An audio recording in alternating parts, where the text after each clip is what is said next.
Our next part is a panel discussion on how schools can be a part of this entire revolution, this change that we're imagining.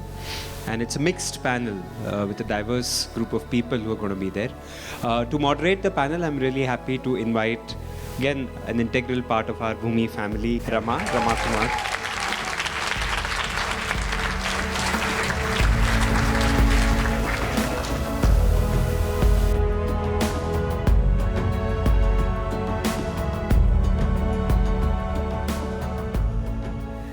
So, in the morning, I think one of the things that Gautam shared really stayed with me, that an educator has to be or needs to be an inviter of possibilities, even if he or she does not know what the possibilities are. So, in this whole context of how schools can be part of the solution, what do you think? And this I'm addressing to Indira, Durga, and Balchandra. I can speak from my personal experience. When I started teaching in Prakriya, I remember we had a project on conservation. And my understanding was they are small children. I was teaching class 5. I went with the presumption I'm the adult and they are little children, they may not know.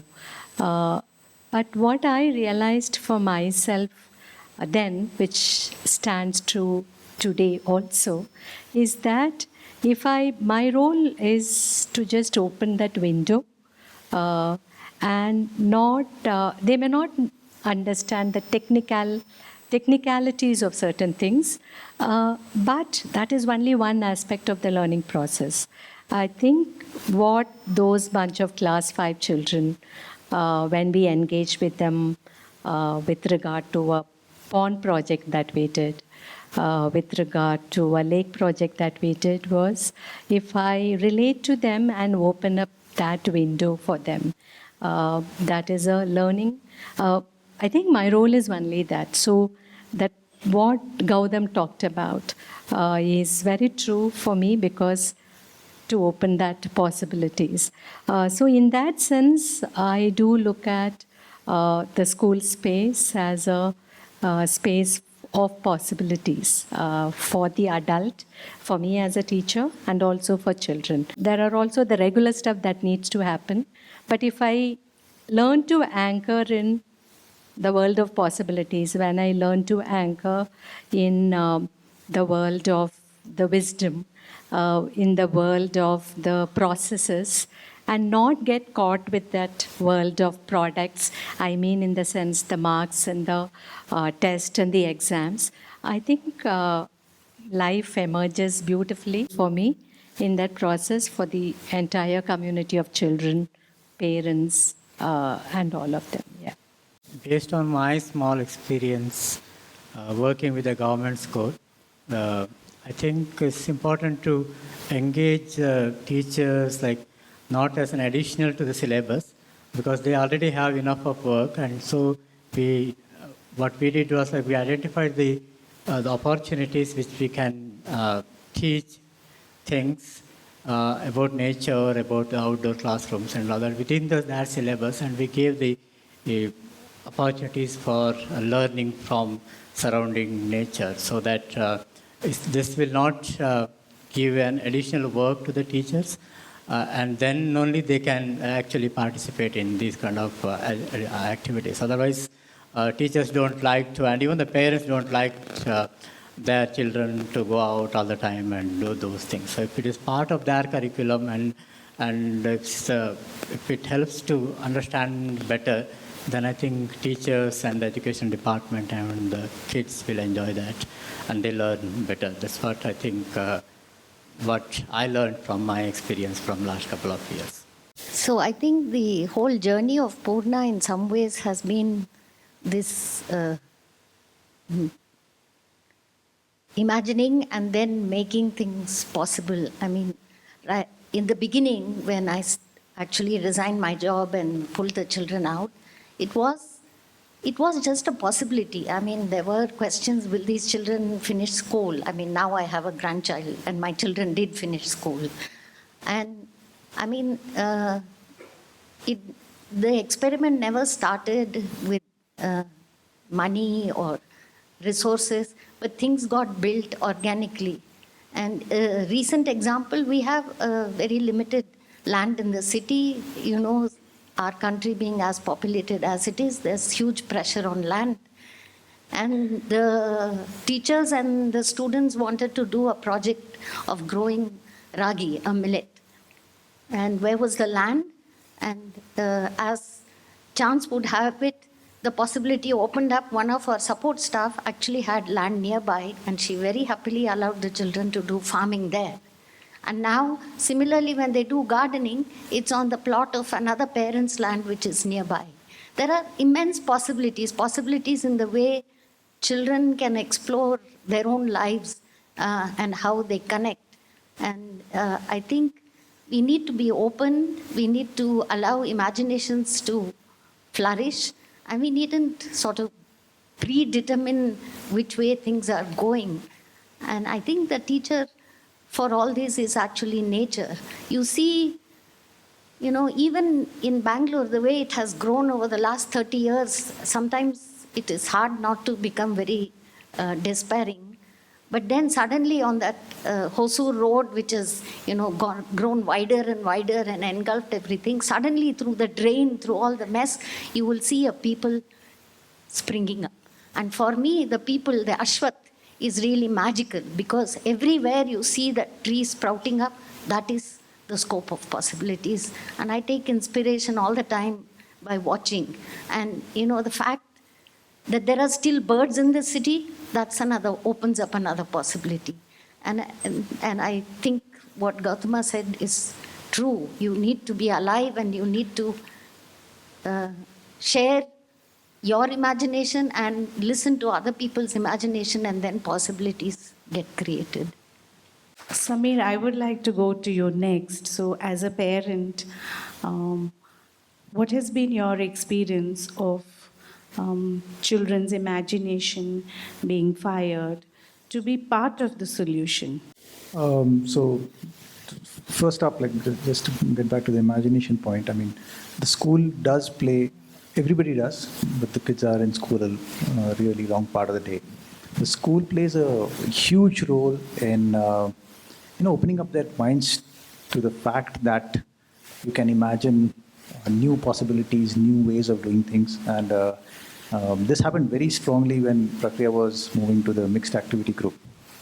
So obviously, like Alankrita was, I think she was the second youngest or third youngest in that group. And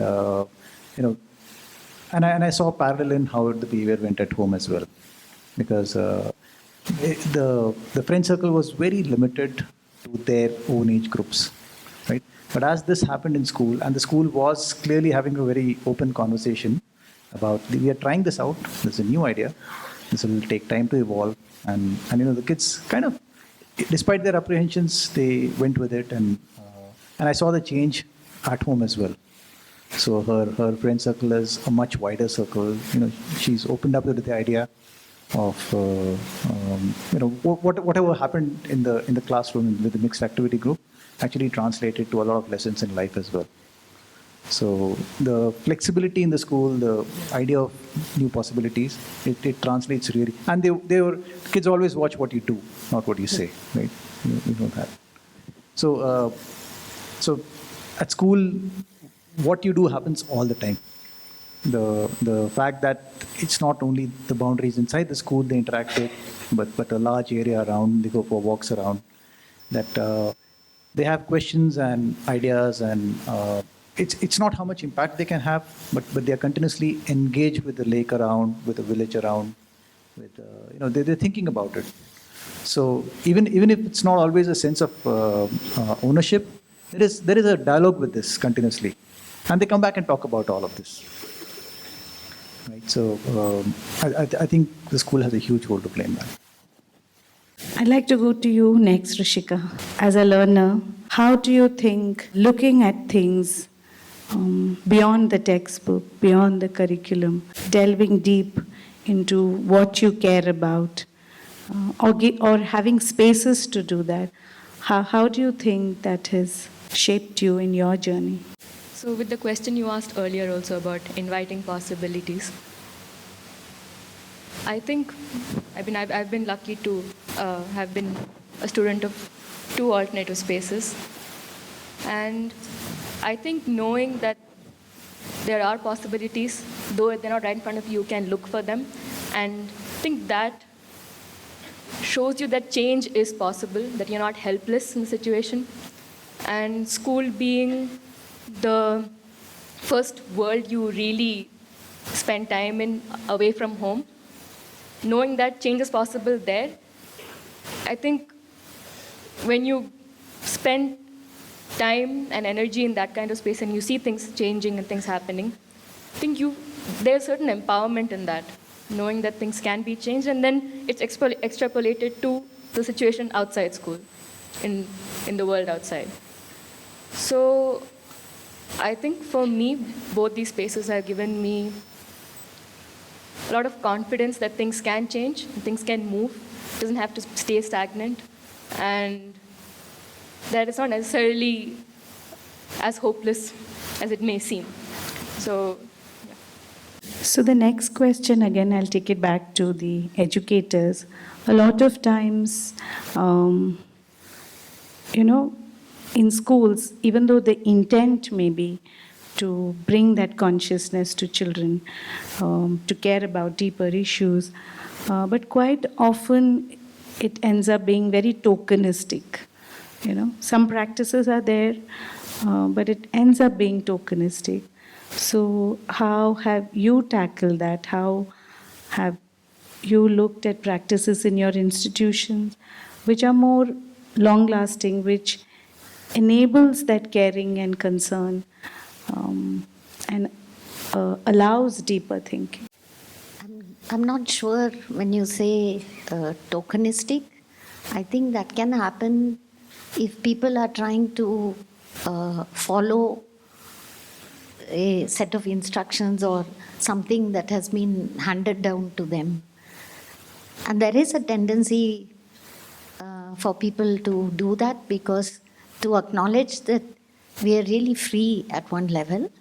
And I always, when I say that the other side of freedom is responsibility. It's much easier to follow. And then I think things become tokenistic. But to really engage in a dialogue and to also, not follow things because that's the way someone thinks it should be, but to examine why we might want to do something one way or the other. And to, again, the question of possibilities. There may be many ways of doing something, and we need to, think through our intentions of why we need to act in certain ways or not act in certain ways. If we are saying, let us segregate our waste, it's not because someone says so. And it has taken time, really, even to get a simple thing like getting everybody to segregate waste takes quite a lot of time if people are not going to be monitored, but that the change has to come from within. And the response to that should be one of patience and somewhat relentless dialogue. So you have to keep kind of being patient, but also keep saying, why that is important. It does help when we share, or when you go out and, when they visit other places and the same ideas are there.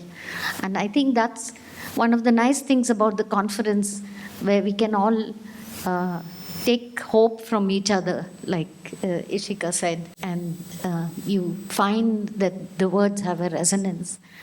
Yeah. For me, I think as a teacher, and 3 things, if we do it right, even the so-called tokenism can have an impact. To be patient, I agree, persistent and consistent.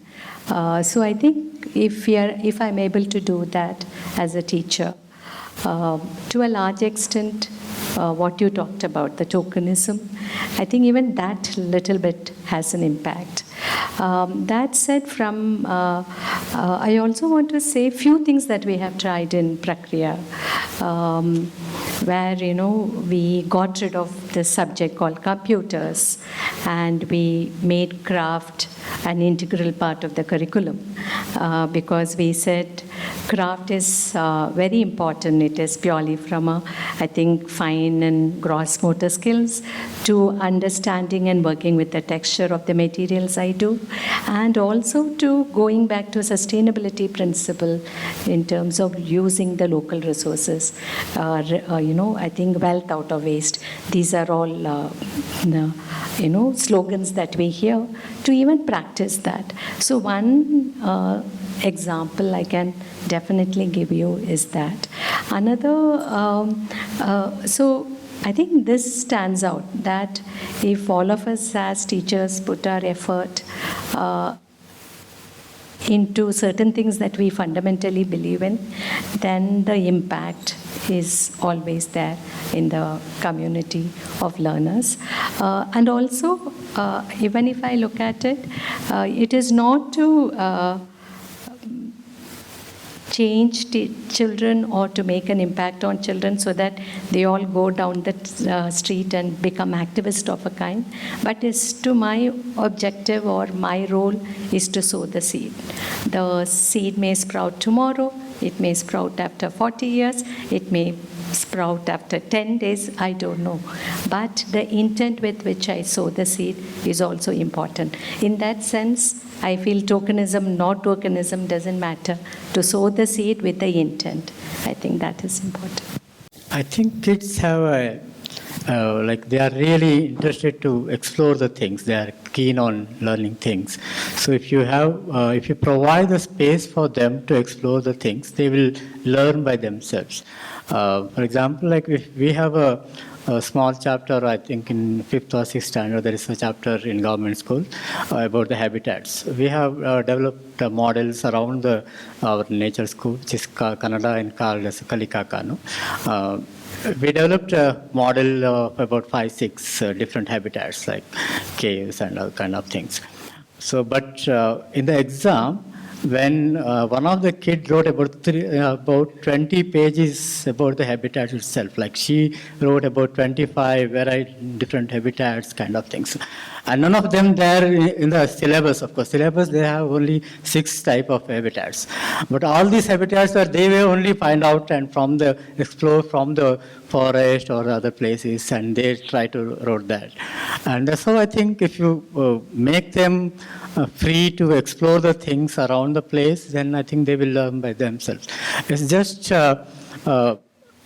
give the possibilities of opportunities for them to explore. That's what I think we can do. So I think I think we use the word tokenism as a pejorative too often these days.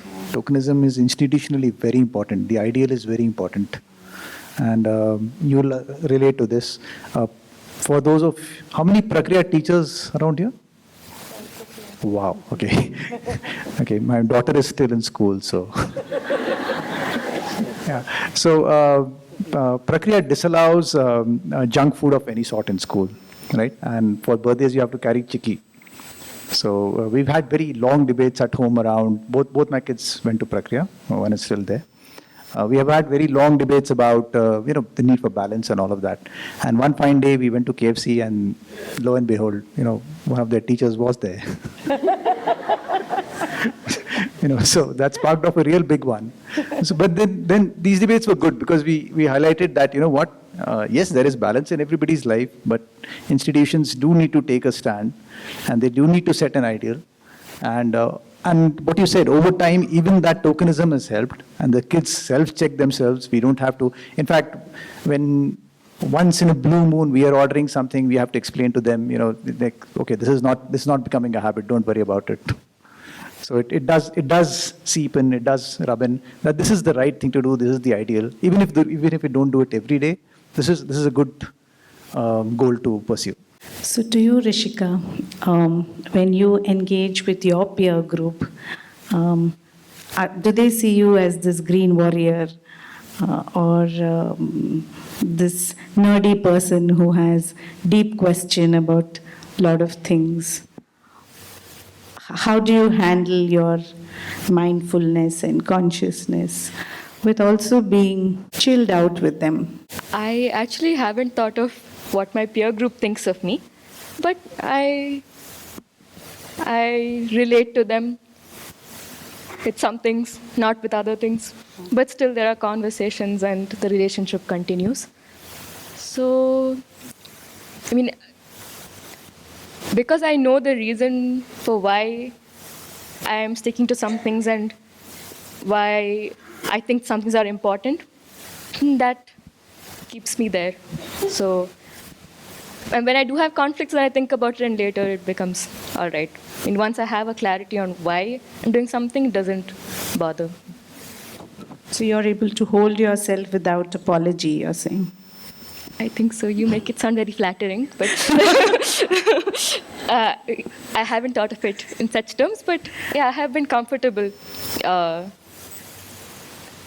I've been comfortable making the choices that I've made so far. Not that I've made many, but the few I have made, I feel happy about. Okay. I'd also like each one of you to share an interesting anecdote that comes to your mind, in terms of engaging with this larger issue of learning being part of the solutions. So, very recently, I met a few of my friends from Prakriya, from my batch, and we had met after, I think, 2 years. So, they studied in other schools for 11th and 12th grade, since Prakriya has only until 10th, while I'd gone to Pathshala. And when we met, after some time, one of my friends asked, "How many of you really enjoyed your 11th and 12th grade?" Nobody raised their hand. I was like, so I think that spoke a sad truth to me, because from what I've heard, of course, not all schools, but then I did have this feeling that many of my friends did really have to just struggle through those 2 years, whereas I had a very good time. It was a lot of learning about myself. So it's not a very happy anecdote, but well, I think there's hope that yes, there can be more schools where during that time of your life you really enjoy and you really learn. So that is one anecdote comes to mind. But another one that's more happier is that there are also friends from Prakriya who before used to really fight against not having sugar in school, why only jaggery and all that. But then now when I speak to them, they say that, okay, now we understand. So like what you'd mentioned about the sowing of the seed, I think it really does happen. I'm not sure what exactly this anecdote connects to the question, but I think it was something that I found very interesting. So when this ragi farming was going on, we are not doing it this year, but when the kids had planted the ragi in the land that was actually 5 acres, and it's in the heart of the city. It's not been taken over by buildings, I think, because there is some issue between the ownership of the land, which is good, actually. Yeah. But something very interesting, a lot of interesting things happened with the children, and how they observed so many things from the insects. But I just want to touch upon 2 things. One was during one of the times when I was in the ragi plot, there was this slightly older person, and he was telling all the kids about the different varieties of ragis. We had got the ragi seeds from a farmer in outside Bangalore, so it had about 5 different varieties, and he was pointing out, and then I started talking with him. And he is a person who had moved out of farming and was the watchman of this huge school that is opposite our little alternative school. And he was so excited that kids from the school were actually doing farming, and that he could tell them so many things. And he actually took up farming on the rest of the plot that year. And that was something that really touched me, and his simple joy that farming was being done by school children and not being considered something, which only the illiterate do, was something very interesting to watch. The other part of it was when it came to harvesting. So because the children have to match it with their, study routine, the day they went for harvest, quite a bit of the ragi had been eaten by birds and squirrels and all that. And this same gentleman was there, plus another person who was teaching the children traditional harvest songs. And the cultural space that is there, it is there in the indigenous thing that all that you plant is not to you, because you have sown it on land and the birds and the squirrels have a right to eat it, and it's a sharing. That is something that also, and I think these lessons will stay with the kids. We had some of them grumbling, we didn't join school to become farmers. We actually had a parent who's, not from the typical elite, but who's probably moved out of farming. Why are you teaching our children this? But I think slowly over time, everybody understood that, it's not this or that, and we all need to connect with these things. So that's what I think. For me, sowing the seed, I think it's a theme. I remember a child, we were doing sustainable development or some chapter like that in class 7. And this young boy who said, I don't believe in all this nonsense, auntie. I'm going to America and I'm going to get a BMW and I'm going to live my life. And but marks are important, so I'm going to just mug up whatever you are teaching me. And any class discussion, anything, he would just not participate. And I was very disturbed and irked, because I also know the parents, they are fantastic parents. I even had a heart to call them and say, hey, you have to talk to your child because he ain't going in the right direction. Whatever I wanted to tell them. But what happened was, I think just that opportunity not to evaluate the child and just say this is what you need to believe in. I saw him as one of the most, I think, involved child by the time he was in 10th grade. He was one of those child who will bring up issues in class and say, I need to talk to you. I need to have a circle time with you. This is not right, or this is what my classmates are doing. And once he graduated, I think something Rishika said, he sent me a link to say, Auntie, these are the videos you need to show our children, because it is about waste management. It is about, he said, I'm really interested in waste. So I think most of it, because we are buying most of the things, we are generating a lot of waste. So this is a website you need to link, so that when I looked up the website, it was a how-to of how do you make your own toothpaste, how do you make your own shampoos, how do you make your facial cream. It was a whole bunch of how-tos. And he had also sent me data to say if all of us stop buying toothpaste, how much waste we can stop. If we make our own shampoo, how much of bottle waste, plastic bottles, I think we will stop generating. I think that is one of the high for me. There are a lot of highs. But also another one quick thing, I know timekeeper is there. So another quick thing is also when we provide opportunity for children to interact. We had a session called Village Interaction. And for children to, and there were a lot of questions on, I remember, why do we need to have RTE children in our school.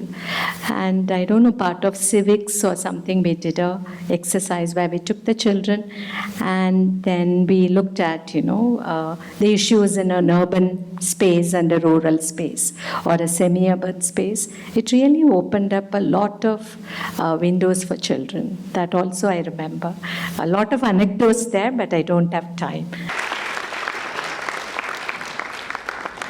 I think it comes to me right now is a similar example. Like one of the parent actually came to me like, I wanted to send my kid to become a software engineer. You are making them to go to the forest and doing things like that. So don't make him a forest man like that, like you. So that's what she asked me.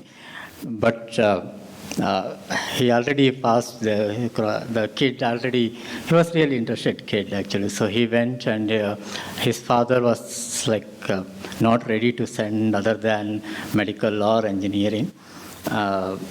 Finally, he decided I will go to the pharmacy, and now he is into like pharmaceutical research on Ayurvedic plants. So he's actually somehow he wanted to. Even the kids were interested to do something, but parents were not ready. But the kid actually find out his route to come back to the native and do something like that. So I think if you put information in right way, I think they will do. They will find that route. So thank you so much.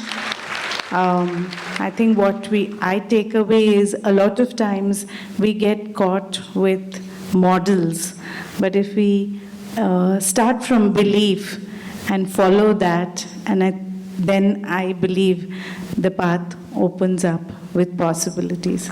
So thank you so much.